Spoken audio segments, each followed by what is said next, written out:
This channel does not promote any violence, harmful, or illegal activities. All content provided by this channel is meant for an educational and information purpose only.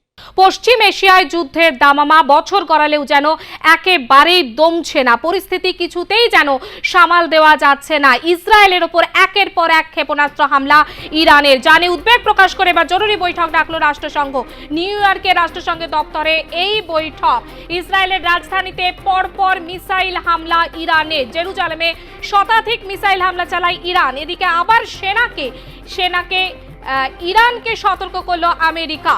ইরানকে missile ঠেকানোর নির্দেশ দেওয়া হয়েছে। উদ্বিগ্ন হয়ে ওয়াশিংটনে white হাউসে জরুরি বৈঠক ডাকেন মার্কিন প্রেসিডেন্ট জো বাইডেন। একেবারে উত্তপ্ত পরিস্থিতি রয়েছে পশ্চিম এশিয়ায় যুদ্ধের দামামা। ইসরায়েলের রাজধানীতে পরপর মিসাইল হামলায় ইরানের, জেরুজালেমে শতাধিক মিসাইল হামলা চালায় ইরান।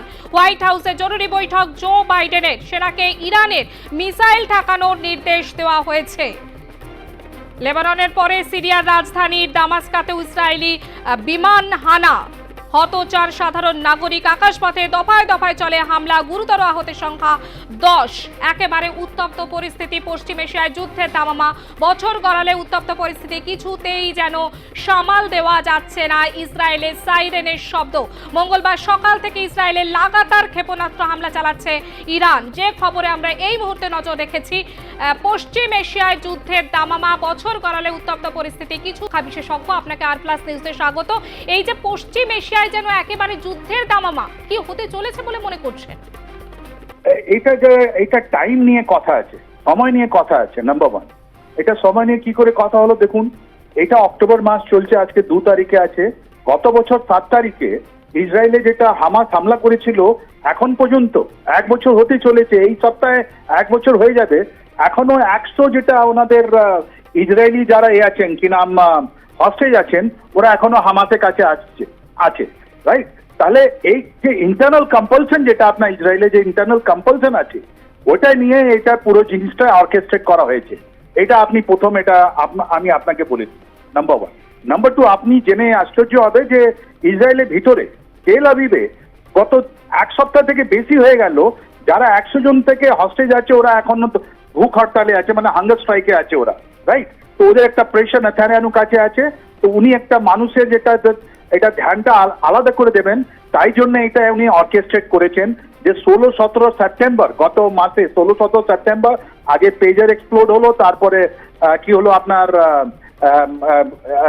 ওয়াকি টকি হলো, এন্ড তারপর তো উনি হাসান নাসরুল্লাহকে 27 সেপ্টেম্বরে যখন উনি মারা গেলেন, তবে থেকে না আমরা জানতাম যে একটা রিটেলিয়েশন হবে। আর এই রিটেলিয়েশনটা 1 অক্টোবর কি আপনার ইরান, এবার সেকেন্ড টাইম উনি ইসরায়েলকে ওরা ইরান অ্যাটাক করেছে। গতকাল 181 ব্লাস্টিক মিসাইল দিয়ে ওরা হামলা করলো। কিন্তু এখন পর্যন্ত যেটা জানা যাচ্ছে যে ইসরায়েলের কোনো ক্ষতি হয়নি। ওরা 99.9% ওরা যতগুলো মিসাইল ছিল ওরা ওটাকে নষ্ট করতে পেরেছে, রাইট? কিন্তু এর মধ্যে একটা 2-3টে জিনিস আছে। এখন এবার ইসরায়েল যেটা অ্যাটাক করলো, বা ইরান যেটা অ্যাটাক করলো ইসরায়েলের উপরে, ওটা একটা আলাদা ধরনের একটা মেথড অপারেশনটা আমাদের দেখতে পাচ্ছি। গতবার আপনি মনে হবে আপনার ওরা অ্যাটাক করেছিল আপনার 13 এপ্রিলে, রাইট? ইরান অ্যাটাক করেছিল ইসরায়েলের উপরে 13 এপ্রিলে এই বছরে। আর ওর মধ্যে 185 drone, 36 cruise missile and 110 ballistic missile দিয়েছিল। আমি আপনাকে শুধু জানিয়ে দিই যে ইরান থেকে আপনার যেতে, ইসরায়েল যেতে একটা ড্রোনকে 9 ঘন্টা লাগে, রাইট? একটা ক্রুজ মিসাইলকে আপনার যেতে 2 ঘন্টা লাগে, আর একটা ব্লাস্টিক মিসাইলকে যেতে 12 মিনিট লাগে, 12 মিনিট, রাইট? তো আগেবার ওরা ইসরায়েলকে ওয়ার্নিং দিয়েছিল ইরান যে আমি তোমার উপরে অ্যাটাক করব, কিন্তু এবার ওরা ওয়ার্নিং দেয়নি। এই 12 মিনিটের মধ্যে 181 ব্লাস্টিক মিসাইল ওরা লঞ্চ করলো, আর এটা ডিস্ট্রয় হলো। এটা আপনাকে বলে দিই যে ব্লাস্টিক মিসাইল এন্ড ক্রুজ মিসাইলের মধ্যে কি তফাৎ আছে, এটা আপনি নিশ্চয়ই। ক্রুজ মিসাইল যেটা আছে এটা গাইডেড, রাইট? একটু স্লো, একটু জমির কাছে যায়, জমির কাছে যায়, আর ওটা গাইডেড, ওর মধ্যে ওটা ইন্টারসেপ্ট করা যেতে পারে। কিন্তু এবার যেটা যে আমরা ব্লাস্টিক মিসাইলের কথা বলছি, এটা আনগাইডেড। তার মানে একবার ওটা ফায়ার করার পর ওটা আপনি আর কন্ট্রোল করতে পারবেন না, ওরা বাতাসে যাবে আর একটা ট্রেজেক্টরি নিয়ে টার্গেটে যাবে, এরকম ব্যাপার আছে। তো এখন আজকে কি আমরা দেখতে পাচ্ছি যে ইসরায়েল এখন কি করবে। যতদূর আমরা দেখছি এটা আমেরিকা যেটা ইলেকশন হচ্ছে ওটা নিয়েও এটা লিঙ্কড আছে। কেন যে আপনি জানেন নভেম্বর মাসে Trump and Kamala Harris election করছেন, উভয় পার্টি দেখাতে চেষ্টা করছে যে আমরা ইসরায়েলের সঙ্গে আছি আর আমরা মিডল ইস্টে একটা নতুন ইকুয়েশন করতে চলেছি। তো that is point 1। Point 2, Israel আজকে ওরা কি লেবনানে ক্রস করবে? লেবনানের সম্বন্ধে আপনাকে জেনে দিই, লেবনানের সিচুয়েশনটা একটু পিকুলিয়ার। লেবনানে আপনি দেখবেন যেটা গভর্নমেন্ট আছে ওটা আলাদা গভর্নমেন্ট, আর হিজবুল্লাহ একটা আলাদা জিনিস। লেবনানের মধ্যে একটা খ্রিশ্চানরা আছেন, ওর মধ্যে আছে আপনার শিয়া মুসলিমস অ্যান্ড সুন্নি মুসলিমস, তার মানে অর্থোডক্স খ্রিশ্চান আছেন, ওর মধ্যে ড্রুজ আছে, অনেকগুলো লোক মিশিয়ে আছে। ওদের প্রেসিডেন্ট জানলি খ্রিশ্চান, ওর মধ্যে অনেক পাওয়ার শেয়ারিং ব্যাপার আছে ওখানে লেবনানের মধ্যে, রাইট? হিজবুল্লাহ কিন্তু গভর্নমেন্ট নয়।